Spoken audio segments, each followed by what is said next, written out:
दोस्तों क्या हो अगर आप 35 साल के लिए एक बंकर में फंस जाओ और जब 35 साल बाद ऊपर उस बंकर से बाहर निकले तो दुनिया पूरी तरीके से बदल चुकी हो। मूवी की शुरुआत होती है सन 92 से, जहां पर हमें डॉक्टर कैल्विन को दिखाया जाता है जो कि एक साइंटिस्ट है। यह वक्त होता है जब अमेरिका और सोवियत यूनियन के बीच बहुत ही तनाव चल रहा था।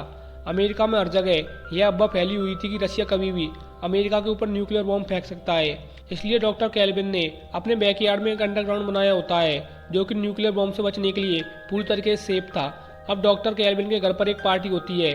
तब ये टीवी पर न्यूज़ देखते हैं कि जिसमें अमेरिका के प्रेसिडेंट रशिया को ये वार्निंग दे रहे थे कि हम तुम्हारे न्यूक्लियर बॉम्ब से नहीं डरते और उसका जवाब देने के लिए पूरी तरीके से तैयार है। अब डॉक्टर कैल्विन को लगता है कि न्यूक्लियर वॉर शुरू होने वाली है, इसलिए वो सबको कहते हैं कि आप सब अपने घर पर जाओ। और वो खुद भी अपने घर के बैकयार्ड में जहाँ पर बंकर होता है उसके अंदर अपनी वाइफ को लेकर चले जाते हैं जो कि प्रेग्नेंट होती है। उसी रात उनके घर के ऊपर आसमान में एक फाइटर प्लेन को दिखाया जाता है जिसके इंजन में खराबी आ जाती है और उसका जो पायलट होता है वो उस प्लेन से निकल जाता है। वो प्लेन क्रैश होकर सीधा कैल्विन के घर के ऊपर आकर गिरता है, जिससे उसे लगता है कि अब न्यूक्लियर वॉर शुरू हो चुकी है। इसलिए जिस बंकर के अंदर वो गए होते हैं वो उसे पूरी तरीके से लॉक कर देता है। और एक बार इस बंकर के लॉक होने का मतलब है कि यह 35 सालों के बाद ही खुलेगा। और ऐसा इसलिए होता है कि जब भी न्यूक्लियर वॉर होता है तो उसका रेडिएशन जो ज़मीन पर फैलता है उसे ठीक होने में कम से कम 35 साल लगते हैं। यानी कि अब वो अपनी प्रेग्नेंट वाइफ के साथ इस बंकर में फंस चुका है और अगले 35 सालों तक कोई भी यहाँ से बाहर नहीं निकल सकता है। वहीं डॉक्टर कैल्विन के पड़ोसियों को यह लगता है कि कैल्विन और उसकी वाइफ प्लेन के गिरने से मारे गए हैं, इसलिए उनके घर को उसी तरीके से छोड़ दिया जाता है। वही जमीन के नीचे बंकर में कैल्विन और उसकी वाइफ को दिखाया जाता है।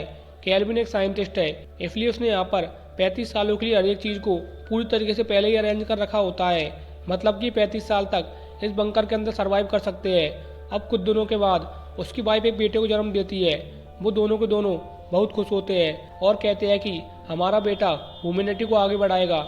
उन्हें ऐसा लग रहा होता है कि ऊपर न्यूक्लियर बम की वजह से इंसानियत पूरी तरीके से ख़त्म हो चुकी है, लेकिन ये सच्चाई से बहुत दूर होते हैं। अब धीरे धीरे वक्त बीतता है और उनका जो बेटा होता है जिसका नाम एडम है वो बड़ा होना शुरू हो जाता है। बंकर के अंदर उन्होंने खाने पीने के लिए पेड़ पौधे लगाए होते हैं। साथ ही साथ यहाँ पर एक बहुत बड़ा फिश टैंक भी होता है जिसमें मछलियाँ रखते हैं और उनको खाकर ये सर्वाइव करते हैं। ये अपने बेटे को हर तरह की नॉलेज देते हैं। उसे डांस भी सिखाया जाता है, उसे बॉक्सिंग भी सिखाई जाती है ताकि वो इस दुनिया की हर एक चीज़ सीख सके। इनकी ज़िंदगी यहाँ पर बहुत अच्छे से चल रही होती है।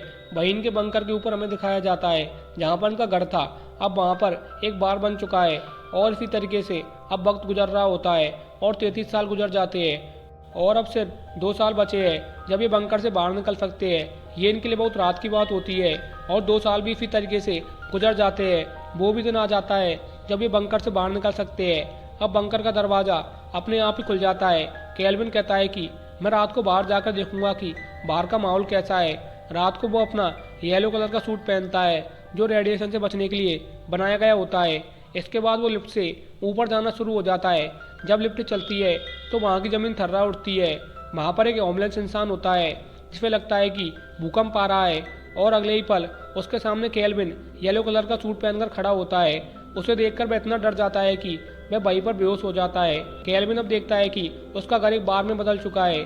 अब वो बाहर जाता है जहाँ पर चारों तरफ क्राइम बहुत बढ़ चुका है और दुकानों पर अडल्ट फिल्में धड़ल्ले से बिक रही है। यह दुनिया पहले की दुनिया से पूरी तरीके से अलग होती है। यहाँ की टेक्नोलॉजी भी बहुत हाई होती है जिसके बारे में कैल्विन ने कभी सोचा भी नहीं था। लेकिन इस वक्त में गरीबी और क्राइम बहुत ज़्यादा होता है और फिर उनकी भाषा भी बिल्कुल समझ नहीं आती है। कैल्विन सोचता है कि अब सब लोग पागल हो चुके हैं, इसलिए वो वापस बंकर में आ जाता है और अपनी वाइफ और बेटे से कहता है कि बाहर की दुनिया पूरी तरीके से बदल चुकी है, वो सेफ नहीं है, वहाँ पर बहुत ज़्यादा क्राइम है, लोग पागल हो चुके हैं, हमें यहीं पर रहना होगा। यह बात सुनकर कैल्विन की वाइफ अपना आपा खो देती है। वो पिछले 35 सालों से इसी बंकर के अंदर कैद है और वो उसके अंदर और नहीं रहना चाहती है, पर कैल्विन उन्हें समझा देता है और धीरे धीरे इनके फूड की सप्लाई भी खत्म होने लगती है। साथ ही कैल्विन को हार्ट अटैक भी आ जाता है और अब कैल्विन के बेटे एडम को ऊपर खाने की सप्लाई के लिए जाना ही होगा। एडम की मॉम एडम से कहती है कि तुम ऊपर जाओ और ज़रूरत की सारी चीज़ें लेकर आओ। और जब कैल्विन को पता चलता है कि उसका बेटा बाहर जा रहा है तो वह अपने बेटे को अपने पास बुलाता है और उससे कहता है कि बाहर गंदी किताबों की दुकान है और उस किताबों की दुकान के पास तुम बिल्कुल नहीं जाओगे क्योंकि रेडिएशन वहाँ पर सबसे ज़्यादा है। असल में वो जानबूझकर अपने बेटे को यह सब बोलता है ताकि वो उस अडल्ट किताब की दुकान के बाहर बिल्कुल न जाए। और अब एडम पहली बार बंकर से बाहर निकलता है, जहाँ पर वही लोग बैठे होते हैं जो पिछली बार केल्विन के निकलने से बेहोश हो गए थे। और जब एडम वहाँ से बाहर निकलता है तो ये एक बार फिर से बेहोश हो जाते हैं। इसके बाद एडम पहली बार बंकर से बाहर की दुनिया को देखता है। वो पहली बार खुले आसमान को देख रहा होता है। उसे सब कुछ यहाँ पर बहुत अच्छा लग रहा होता है। अब उसे तलाश होती है एक ऐसे स्टोर की जहाँ से वो अपने घर के लिए सारा सामान ले सके। और तभी वो उन किताबों की दुकान के पास पहुंच जाता है। यहाँ पर जाने के लिए उसके डैड ने मना किया होता है। उसने कहा होता है कि यहाँ पर रेडिएशन ज़्यादा है, इसलिए एडम यहाँ पर शोर मचाना शुरू कर देता है, जिससे सबके सब लोग यहाँ से उधर उधर भागना शुरू कर देते हैं। और अब एडम बस पकड़कर स्टोर की तरफ निकल पड़ता है। बस में भी वो 1960 की बातें कर रहा होता है, जो लोगों को बहुत ज़्यादा अजीब लग रही होती है। किसी को भी उसकी बातें समझ में नहीं आती। और अब वो सुपरमार्केट पहुंच जाता है, जहाँ पर जब वो अपने घर का सामान ले रहा होता है तो वहाँ का जो सेल्समैन होता है वो उससे कहता है कि अगर आपकी डिलीवरी ज़्यादा है तो मैं आपके घर तक सामान पहुँचा दूँगा। और अब एडम को पहली बार एहसास होता है कि यहाँ तक तो वो आ गया, लेकिन उसे वापस जाने का रास्ता नहीं पता है।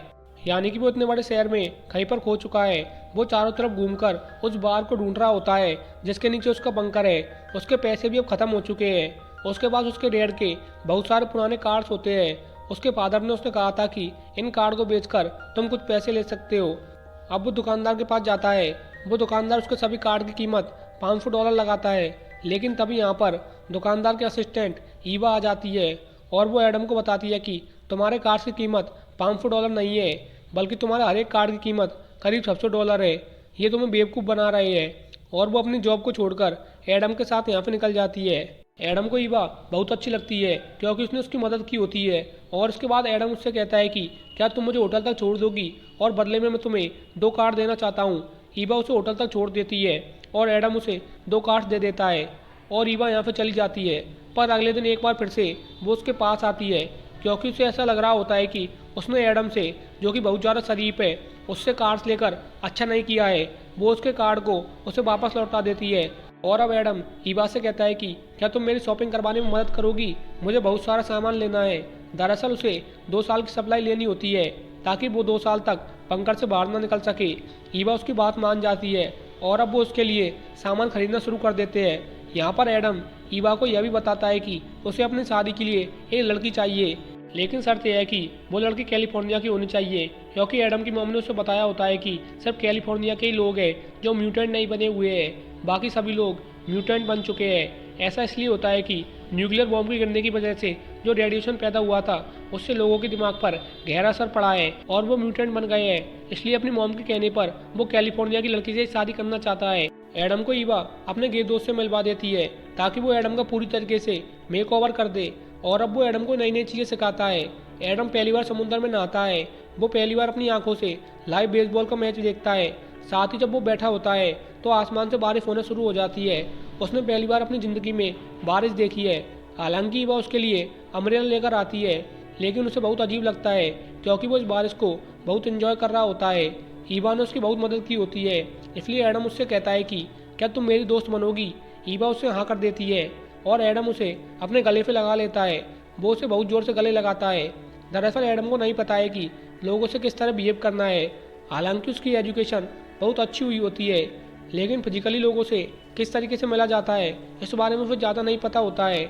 और अब ईवा और उसका एक दोस्त एडम को एक क्लब में ले जाते हैं ताकि उसे वहाँ पर कोई लड़की मिल जाए। एडम की पर्सनैलिटी बहुत अच्छी होती है। उसे यहाँ पर एक फ्रेंच लड़की मिलती है और एडम उससे फ्रेंच में बातें करता है, पर यह देखकर ईवा को बिल्कुल भी अच्छा नहीं लग रहा होता है। और अब वो एडम को यहाँ पे दूसरी जगह ले जाती है। यहाँ पर म्यूजिक चल रहा होता है और अब एडम डांस करना शुरू कर देता है, क्योंकि उसने बंकर में कई सालों तक डांस किया है जो उसकी मॉम ने उसे सिखाया होता है। उसकी डांस के स्किल को देखकर सब इम्प्रेस हो जाते हैं। यहाँ पर कई लड़कियाँ होती है जो उससे बात करना चाहती है। ईवा को ये बिल्कुल भी अच्छा नहीं लगता है।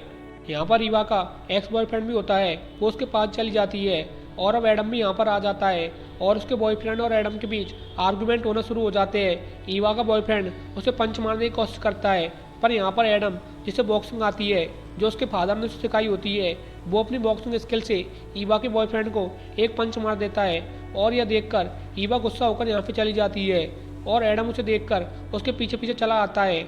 और अब एडम को देखकर वो गिर जाती है और उसके पैर में चोट आ जाती है। एडम उसे अंदर लेकर आता है, और उसे बताता है कि पार्टी में जितनी भी लड़कियां थी उन सबको उसने मना कर दिया है, क्योंकि वो उसी के बारे में सोच रहा था। और इसके बाद ये दोनों के दोनों एक दूसरे से अपने प्यार का इजहार करते हैं। और इसके बाद एडम उसे अपनी ज़िंदगी का सारा सच बता देता है। वो उससे कहता है कि मैं पिछले 35 सालों से बंकर में कैद था और वो उससे शादी करना चाहता है, और वो चाहता है कि शादी के बाद ईवा भी उसी के साथ बंकर में रहे। ईवा को लगता है कि इसकी दिमागी हालत ख़राब है। वो उसे यहाँ से जाने के लिए कहती है और वो यहाँ से चला जाता है। और इसके बाद एडम को वो बार मिल जाता है जिसके नीचे उसका बंकर होता है। वो ईवा के पास जाता है, पर ईवा ने तो एडम का ट्रीटमेंट करवाने के लिए एक दिमाग के डॉक्टर को बुलाया होता है। और जब वो एडम को लेकर घर से बाहर निकलते हैं तो एडम भागकर गाड़ी में बैठ जाता है। वो ईवा से कहता है कि होटल का बिल पे कर देना, साथ ही मेरा सामान है तुम उसे कलेक्ट भी कर लेना। अब ईवा और जो उसका दोस्त होता है वो दोनों के दोनों होटल के रूम में जाते हैं, जहाँ पर उन्हें बहुत सारा सामान मिलता है। और ये सारा का सारा सामान 1960 का होता है, जिसे देखकर इन्हें समझ आ जाता है कि एडम जो कुछ भी कह रहा था वो सच कह रहा था। यहाँ पर एक कंपनी के शेयर्स भी होते हैं जो एडम के फादर ने सन 1960 में खरीदे थे, और अब उन शेयर्स की कीमत मिलियंस में होती है। भाई एडम बंकर में पहुंच जाता है, जहाँ पर वो आज पूरे 14 दिन के बाद आया है। उसके मॉम डैड उसे देखकर बहुत खुश होते हैं, और ऊपर जो होमलेस आदमी रहता है वो भी नीचे आ जाता है। अब एडम यहाँ पर खाने की कई साल की सप्लाई लेकर आया होता है, और यहाँ पर जो होमलेस आदमी और उसके साथी होते हैं वो सबके सब सामान को नीचे उतारने में उसकी मदद करते हैं। भाई ईवा को दिखाया जाता है जो अपने दोस्त के साथ एडम को पूरे शहर में ढूंढ रही होती है, और फाइनली उसे एडम दिख जाता है। वो एडम को गले लगा लेती है, जिसके बाद एडम ईवा को अपने मॉम डैड से मिलवाने के लिए बंकर के अंदर लेकर आता है, और ईवा जल्दी उसकी मॉम डैड से भी फेमिलियर हो जाती है। एडम के फादर अब बंकर को 10 सालों के लिए बंद करना चाहते हैं, और एडम अपने फादर से कहता है कि मुझे 2 महीनों का वक्त चाहिए, मुझे कुछ चीज़ों को ठीक करना है।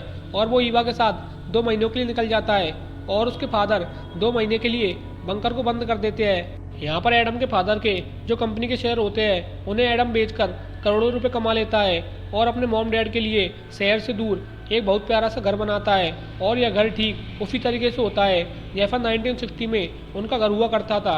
इसके बाद वो अपने मॉम डैड को उसी जगह पर लेकर आता है, और जब वो अपने फादर को बताता है कि 1960 में कभी न्यूक्लियर वॉर हुआ ही नहीं था, और उनके घर के ऊपर जो धमाका हुआ था वो एक फाइटर प्लेन था जो क्रैश हो गया था। लेकिन उसके फादर को यह बात बिल्कुल समझ नहीं आती है, और वो उसकी बातों को इनकार कर देता है। और इसी के साथ ये मूवी यहीं पर एंड हो जाती है। गाइज आपको मूवी कैसी लगी कमेंट सेक्शन में ज़रूर बताइएगा।